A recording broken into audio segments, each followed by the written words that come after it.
తమ్నైల్లో మీరు చూసింది కరెక్టే. ఇక్కడ గోవిందసేవ సత్యభామ, ఇక్కడి బెగ్గర్ బ్యాచ్. ఈ ఇద్దరి మధ్యలో డిఫరెన్స్ ఏందో నేను చెప్తా. సనాతన ధర్మంలో పశ్చాత్తాపానికి మించిన ప్రాయశ్చిత్తం ఇంకొకటి ఉండదని చెప్తారన్నట్టు. అది ఇక్కడ మీకు కనిపిస్తుంది సత్యభామ గారి విషయంలో. ఈ బెగ్గర్ బ్యాచ్ విషయంలో మీకు అది కనబడదు. ఎందుకో కొన్ని పాయింట్స్ చెప్తా. ఇక్కడ గోవిందసేవ సత్యభామ ఆమె ఎన్నో వీడియోలు చేసింది, ఎప్పటి నుంచో సోషల్ మీడియాలో ఉంది. కానీ ఆమె ఎప్పుడు కూడా హిందూ బంధువులారా అని చెప్పి క్యూఆర్ కోడ్ పెట్టుకొని అడుక్కోలే. ఎందుకంటే ప్రతి ఒక్కరికి అడుక్కోవాల్సిన అవసరం లేదు. కానీ ఈ కొడుకులు పుట్టిందే అడుక్కోవడానికి అయినట్టు, అదేదో వీళ్ళకి జన్మతః వచ్చిన ధర్మం అయినట్టు అడుక్కుంటా ఉంటారు అన్నట్టు. హిందూ బంధువులారా మీరు ఆలోచించండి, హిందూ బంధువులారా మీరు గమనించండి అంటారు. అన్న ప్రతిసారి క్యూఆర్ కోడ్ డిస్ప్లే అవుతుంది. అంతే, బంధువులు అంటారు కదా అని చెప్పి వాళ్ళు నిజంగా బంధువులేమో అనుకొని పెంచి పోషించినట్టు, లేకపోతే దత్తపుత్రులు అయినట్టు ఓ బిచ్చమేసి మరీ పోషిస్తున్నారు వాళ్ళని. ఇదొక డిఫరెన్స్. 2, గోవిందసేవ సత్యభామ ఈమె వైష్ణవ సంప్రదాయాన్ని రిప్రజెంట్ చేస్తుంది. ఎందుకంటే సంప్రదాయాన్ని ఆమె ఫాలో అవుతుంది కాబట్టి. కానీ వీళ్ళు చిన్నజీయర్ స్వామిని ఫాలో అయ్యారు ఫస్ట్. వీళ్ళు మాట్లాడే మాటలు, వీళ్ళ చేష్టలన్నీ చూస్తే నిజంగా చిన్నజీయర్ స్వామి బ్యాకింగ్ వీళ్ళకు ఉందేమో అని చాలామంది అనుకొని ఇప్పటికి కూడా వీళ్ళ విషయంలో చిన్నజీయర్ స్వామిని బ్లేమ్ చేసే వాళ్ళు ఉన్నారు. నాతో కూడా చాలామంది. అంటే నేను చెప్పిన ఇప్పుడు ఈ కొడుకులని ఆశ్రమానికి దూరం పెట్టిరు, ఇదిగో ఇట్లాంటివే ప్రాబ్లమ్స్ వస్తున్నాయి ఆశ్రమం పేరు మీద అని. సో చిన్నజీయర్ స్వామికి దూరం అయిపోయారు. దాని తర్వాత ఆ రంగురాళ్ళ విషయం ఒకటి ఉంది కదా, వీడియో చూడండి. చాలా గట్టిగా బెదిరించేసరికి ఎందుకంటే నేను భయపడ్డా. తర్వాత నేను ఆలోచించుకున్నా, నేను దండం పెట్టేశాను మీకు. ఇక శరణాగతి ఫస్ట్ ఆయన అన్నదే కదా సార్, ఆయన అన్నదే డబుల్ చేద్దాం. లక్షలు ఏంటి సార్, 60 లక్షలు ఏంటి, 40 లక్షలు ఏంటి, కొద్దిగా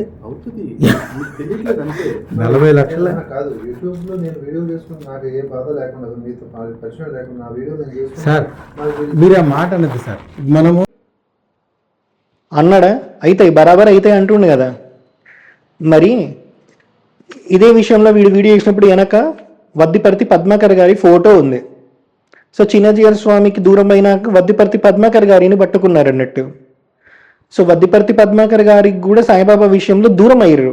ఎందుకు అంటే ప్రతి వీడియోలో నేను అడిగిన, ఎవరెవరినో ఎందుకురా లాగుతారు, మీ గురువైన వద్దిపర్తి గారు ప్రణవపీఠంలో సాయిబాబా విగ్రహం పెట్టుకొని పూజిస్తున్నారు కదా అని చెప్పి అయిపోయాయి. అక్కడ వద్దిపర్తి గారికి దూరం అయ్యారు. దాని తర్వాత ఇప్పుడు ఎవరిని పట్టుకునే స్కోప్ లేక శృంగేరిని పట్టుకుంటే సాయిబాబా విషయంలో వీళ్ళకి సపోర్ట్ ఏదో జరిగిపోతుంది అని చెప్పి టేబుల్ మీద ఆదిశంకరాచార్య విగ్రహం పెట్టుకోవడం స్టార్ట్ చేసిర్రు. ఏమయ్యింది, వచ్చాడు లలితాదిత్య గన్నవరం మాట్లాడడానికి. శృంగేరి పీఠంకి సంబంధించిన పుస్తకాల్లో నుంచి, వాళ్ళ వెబ్సైట్లో నుంచి, వాళ్ళు రాసుకున్న డేట్లలో నుంచే ప్రమాణాలు అడిగితే ప్రమాణాలు లేక ఎవరు మాట్లాడట్లేదు. సో ఇప్పుడు వీళ్ళు శృంగేరికి దూరం అయ్యారు. ఇలా ఒక గురువు కాకపోతే ఒక గురువు, ఒక గురువు కాకపోతే ఒక గురువు, ఇలా ఒక్కొక్కలను పట్టుకొని వాళ్ళని రోడ్డు మీదకి లాగిరు. ఆఖరికి ఆయన పని ఏదో ఆయన చేసుకుంటుండే సామవేదం షణ్ముఖ శర్మ గారు ఆస్ట్రేలియా నుంచి వచ్చిరో లేదో, అట్లీస్ట్ సముద్రం దాటి వచ్చినాక చేసుకోవాల్సిన అనుష్ఠానం ఒకటి ఉంటుంది కదా, ఆ అనుష్ఠానం చేసుకోవడానికి కూడా టైం ఇవ్వకుండా ఆయన దగ్గర పోయి కూర్చున్నారు అన్నట్టు. ఏంది, ఆయనని రోడ్డు మీదకి లాగిరు. అదేదో అనుష్ఠానము ఆయన చేసుకోవాల్సింది చేసుకుంటే మీకు ఇంటర్వ్యూ ఇచ్చేటోడే కాదు, మనసు మారేది. అయిపోయాయి. సాయిబాబా విషయంలో మాట్లాడేటట్టు చేసిరు. సామవేదం గారు ఎన్నిసార్లు సాయిబాబాకి హారతి ఇచ్చిరు, ఎన్నిసార్లు సాయిబాబా మందిరాలకు పోయిరు, అన్ని తీసి బయట పెట్టేటప్పటికి ఆయన పరువు బాయే. సో ఇక్కడ ఒక గురువు తర్వాత ఒక గురువును మార్చుకుంటూ వచ్చారు వీళ్ళ అవసరానికి తగ్గట్టు.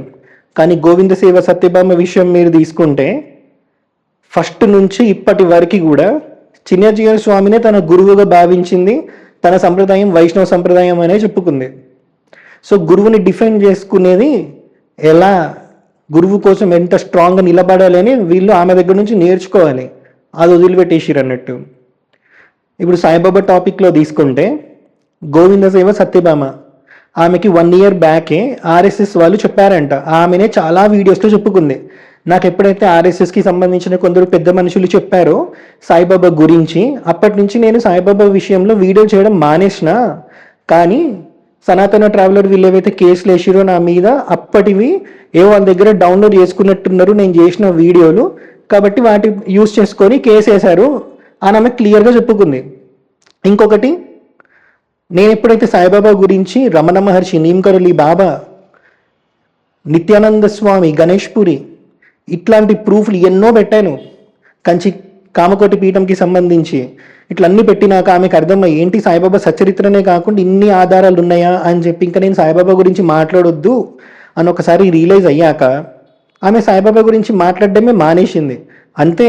ఈ కొడుకులైతే ఇన్ని ప్రూఫ్లు పెట్టినాక కూడా అరే ఇన్ని ప్రూఫ్లు ఉన్నాయా సాయిబాబాకి, మనం మాట్లాడొద్దు కదా, అసలు తెలుసుకుందాము, ఆ ప్రూఫ్లన్నీ పక్కన పెట్టినా మనము ఏ గురువుతో అయితే యూరోప్కి పోయినామో, కాశీకి పోయినామో, నైమిషారణ్యం పోయినామో, దుబాయ్ పోయినామో, సో ఆ గురువుతో మనం అంత ట్రావెల్ చేసినప్పుడు అట్లీస్ట్ ఆ గురువుతో ఒక ఇంటర్వ్యూ చేసి మీరు సాయిబాబాను ఆరాధించడానికి కారణం ఏంటి అని చెప్పి ఆయన కాళ్ళు పట్టుకొని మనం పరిప్రశ్న చేస్తే గురువు నుంచి సమాధానం దొరుకుతుంది కదా, హిందువులు డివైడ్ అవ్వకుండా ఉంటారు కదా అన్న ఆలోచన కూడా లేకుండా అదే పనిగా వీడియోలు చేయడం స్టార్ట్ చేసిరు అన్నట్టు, ఈగోకి పోయి.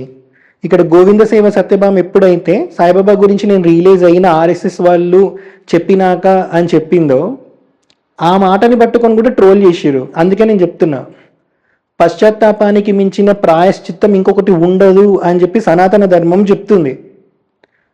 వీళ్ళు సనాతన ధర్మం బేసిక్కే అది, దాన్ని కూడా పక్కన పెట్టేసి అడ్డమైన మాటలని మాట్లాడిరు. వీడేమన్నాడు, ఈ తమ్మునేలు చూడండి, ప్రవచన కర్తలతో చెప్పించండి, లేకపోతే మీకంత పరపత్తి ఉంటే ఆర్ఎస్ఎస్ చీఫ్ మోహన్ భాగవత్ గారితో చెప్పించండి అన్నాడు. ఆడి మాటల్లో వినండి. క్లారిటీగా అడుగుతున్నా, మీ అందరికి బాగా నొప్పి ఉంది కదా, ఒక్కసారి ఈ సమయంలో వెళ్ళి ఈ సాయి భక్తులు ఎవరైతే ఉన్నారో మీరందరూ కూడా శక్తి స్థాయి ఉంటే ఒక్కసారి పూజ్య మోహన్ భాగవత్ గారి దగ్గరికి కూడా వెళ్ళేసి, మోహన్ భాగవత్ గారు అలాగే ప్రవచన కర్తలు మీరందరూ కూడా ఒక మాట చెప్పండి, లలిత్ కుమార్ చేస్తుంది తప్పుడు ప్రచారం, సనాతన ధర్మంలో సాయి పరమాత్ముడు అన్న విషయం చెప్పించేయండి, అన్ని మూసు కూర్చుంటా, ఆల్ హోల్స్ సరిపోద్ది. విన్నారా? మరి నవరంధ్రాలు మూసుకుంటా అన్నోడు మరి వీడు అడిగిన నెక్స్ట్ డేనే, వీడు అడిగింది జనవరి 29తో 28తో అనుకుంటా, జనవరి 30 రోజు మోహన్ భాగవత్ గారు విజయవాడకు వచ్చి సాయిబాబా గురించి ఎవరో ప్రశ్న అడిగితే ఎవడైతే సాయిబాబా గురించి మాట్లాడతారో వాళ్ళకి జీరో నాలెడ్జ్ అని చెప్పారు. వినండి, 2 minutes మళ్ళీ వినండి, మీకు ఐడియా వస్తుంది. Shirdi Sai Baba has been there for now about 250 years in Maharashtra. Hindus are not split there. Shirdi Sai Baba was one of the group of santas at that time, contemporary. The Gajanand Maharaj of Shegaon and some 3-4 who brought out the spiritual awakening among the common people, took Vedas to the moon. Shirdi Sai Baba started Ram Navami and Vijayadashmi in Shirdi. So it is still going on. No Muslim who is religiously a little trained follows Shirdi Sai Baba. Shirdi Sai Baba is worshipped by only Hindus. And there is no split. His vichar, his upadeshas, they are all Sanatan Dharma, nothing else. There is no split. I think if there is Shraddha about something, we should not create unnecessary contrast. Because being different in worship doesn't create any split, any rift in Hindus at least. Because Hindus say, Jaki rahe bhavana jaisi prabhu murat tin dekhe. How can they be split on these lines? If they have forgotten Hindutva, they can be split on these lines. So that split is not brought about of Shirdi Sai Baba, if it is there. It is not there. But if at all some sort of this shift is there, rift is there, it is due to lack of knowledge of Dharma in Hindus. So I don't think this controversy has any meaning. So అంత క్లియర్గా చెప్పినాక మరి మా పరపత్తి ఏంటో మాకు కూడా తెలుసు, అందుకే మోహన్ భాగవత్ గారిని మేము అప్రోచ్ అవ్వలేం కాబట్టి ఊకున్నాం. కానీ వీడు అడిగిన నెక్స్ట్ డేనే ప్రకృతి రియాక్ట్ అవుతుంది, అవధూతల జోలికి వచ్చినప్పుడు ప్రకృతి రియాక్ట్ అవుతుందని ప్రతి వీడియోలో నేను చెప్పిన, ప్రకృతితో పెట్టుకోకండిరా అని చెప్పి. విన్నాడా? మరి మోహన్ భాగవత్ గారు చెప్పినా కూడా వాడు వినలేదు. మోహన్ భాగవత్ గారికి ఏం తెలియదని వీడియో చేసిండు అన్నట్టు. మరి నవరంధ్రాలు మూసుకుంటా అన్నోడు, మరి నవరంధ్రాల్లో మెయిన్గా 2 ఉంటాయి. ఒకటి పైన ముందు భాగం అంటే నోరు, 2 కింద వెనక భాగం అది బాగా బలుపు చూపెట్టుకోవడానికి పనికొస్తుంది అన్నట్టు. వీడు రెండింటికి తేడా లేకుండా పైన ముందు భాగానికి కింద వెనక భాగానికి తేడా లేకుండా అడ్డమైన మాటలన్నీ మాట్లాడిండు అన్నట్టు. సో ఇది వీడి బ్రతుకు. ఇక్కడ గోవిందసేవ సత్యభామ మీద షిరిడిలో కేసు అయ్యింది వీళ్ళలాగానే. వీళ్ళకి ఎట్లాంటి ఎఫ్ఐఆర్ అయిందో గోవిందసేవ సత్యభామ మీద కూడా అట్లాంటి ఎఫ్ఐఆర్ అయింది. అంతకన్నా ఎక్కువ తక్కువ ఏం కాలేదు. కానీ ఆమె మీద కేసు వేసినప్పుడు వీళ్ళలాగా ఆమె కూడా మా మీద సాయిబాబా మీద నెగిటివ్గా చాలా వీడియోలు చేయొచ్చు. చెప్పినా కదా, ఆమె ఎప్పుడైతే సాయిబాబా గురించి తెలుసుకుందో, ఇంకొకటి ఎట్ ద సేమ్ టైం నేను ఇన్ని ప్రూఫ్లు పెట్టాక ఏంటన్నా రమణ మహర్షి, నీమ్కరలి బాబా, చాలామంది పీఠాధిపతులు వీళ్ళందరూ సాయిబాబా గురించి ఇన్ని మాట్లాడారని నాకు తెలియదు. కాబట్టి నేను నాకు ఆ టైంలో వీడియోస్ చేసిన. బట్ ఎప్పుడైతే ఆర్ఎస్ఎస్ వాళ్ళు చెప్పారో నేను వీడియోలు చేయడం ఆపేసిన. ఇప్పుడు నా మీద కేసు అయింది కదా, నేను లీగల్గా ఏమన్నా ఫేస్ చేయాలంటే నేను ఫేస్ చేస్తా, నేను షిరిడీకి వస్తా, నేను కోర్టు చుట్టూ తిరుగుతా, నేను తప్పు చేసిన కాబట్టి నేను అనుభవించాలి ఆ శిక్ష అనేది అని అన్నది.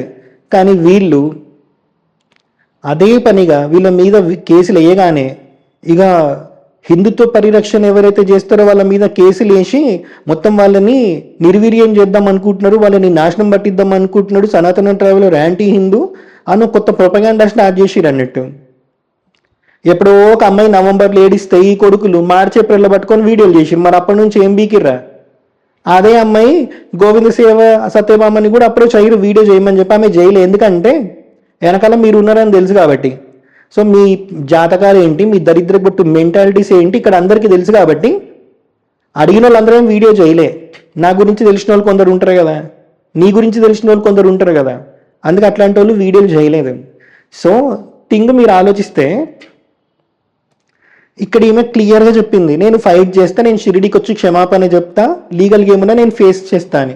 కానీ వీళ్ళు ఈమె మాటలు చెప్పగానే షిరిడి సంస్థానం ఈమెని కొనేసింది, ఈమె యాంటీ హిందూ, ఈమె మొత్తం వైష్ణవ సంప్రదాయానికే చెడ్డ పేరు తీసుకొని వస్తుంది అని చెప్పి, ఒక సంప్రదాయాన్ని మొత్తం ఈమె నాశనం చేస్తుందని చెప్పి ఈమె మీద అడ్డమైన వీడియోలు చేసి గలీజ్ థంబ్నెయిల్స్ పెట్టి. మరి ఇందాక నేను చెప్పిన స్టార్టింగ్లోనే పశ్చాత్తాపానికి మించిన ప్రాయశ్చిత్తం ఇంకొకటి ఉండదు అని చెప్పి, అది వీళ్ళ దగ్గర లేదు. ఇక్కడ ఈమె దగ్గర 100% ఉంది. సో ఈమెతో షిరిడీలో మేము క్షమాపణ చెప్పిస్తే తప్పేంటి? ఈ కొడుకులు సారీ చెప్పడానికి స్కోపే లేదు. ఎందుకు అని అంటే ఇక్కడ ఈమెని ట్రోల్ చేసిరు. ఈమెలాగా ఎవరైతే సాయిబాబా గురించి మాట్లాడడానికి వస్తారో కొందరు సాయిబాబా భక్తులు వీడియో చేస్తారు కదా, మైనంపాటి ప్రసాద్ అన్న చేసిరు, ఆ సాయిదాస్ గారు చేసిరు, వీళ్ళందరినీ కూడా ట్రోల్ చేసిరు అన్నట్టు. ఆఖరికి వీడంత దిగజారిండంటే సీక్రెట్గా కెమెరాలు పట్టుకొని సాయిబాబా మందిరాలకి పోయి అక్కడ అయ్యగాళ్ళతో మాట్లాడి వాళ్ళకి ఏం నాలెడ్జ్ లేదు అని చెప్పి వాళ్ళని కూడా ట్రోల్ చేసిండు. బెస్ట్ ఎగ్జాంపుల్ దిల్సుఖ్ నగర్ సాయిబాబా మందిరంకి సంబంధించిన ఒక అర్చకుడు. ఇంత నీచానికి దిగజారిరు వీళ్ళు హిందూ ధర్మ పరిరక్షకుల. వీళ్ళు అంటారు కదా సాయిబాబా భక్తులు వీళ్ళు మా మీద కేసులు వేసిర్రు, మొత్తం హిందుత్వాన్ని నాశనం పట్టిస్తున్నారు. అదే సాయిబాబా భక్తులు రాముణ్ణి, కృష్ణుణ్ణి, మన దేవి దేవతలని ఎవడనేమనంటే వాళ్ళ మీద కేసులు వేయరు అన్నారు. మరి నేను డబ్బులేం అడుక్కోవట్లేదు, నా గురువు గురించి నేను చెప్పుకుంటున్నా. సాయిబాబా ఏదైతే సంప్రదాయం నుంచి వచ్చారో నాథ్ సంప్రదాయం గురించి, దాని గురించి ఆ గొప్పతనాన్ని నేను చెప్పుకుంటున్నా. ఇక్కడ గోవింద సేవ సత్యభామ ఆమె ఎప్పుడు సాయిబాబా దేవుడు మీరు పూజించండి, కాళ్ళు పట్టుకొని ఇంకెవరిని మొక్కొద్దు అని ఆమె ఏం చెప్పలేదు.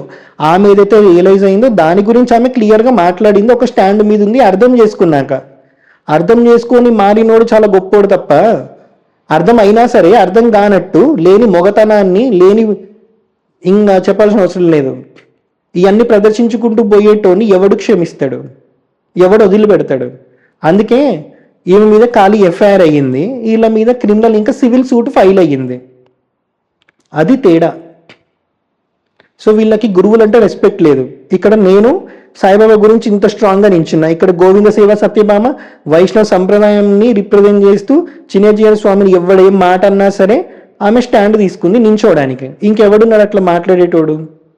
వీళ్ళు 4 గురువులని మార్చిరు, 2 పరంపరలని మార్చిరు. ఇక్కడ ఈమె ఒక పరంపరలో వచ్చింది, అదే పరంపర గురించి స్టాండర్డ్గా నించుంది. నేను సాయిబాబా విషయం అట్లనే నించున్నా.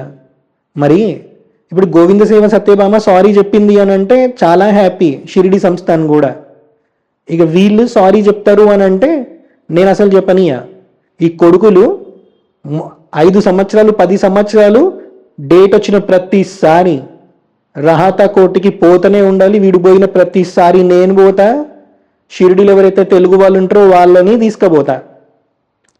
కృంగి కృషించిపోయి నాశనం అయ్యి దిగజారి వీళ్ళు యూట్యూబ్లోకి రాకముందు వీళ్ళ బ్రతుకులు ఎంత దరిద్రంగా ఉన్నాయో అంతకన్నా దరిద్రమైన బ్రతుకులు వీళ్ళు బ్రతకాలి.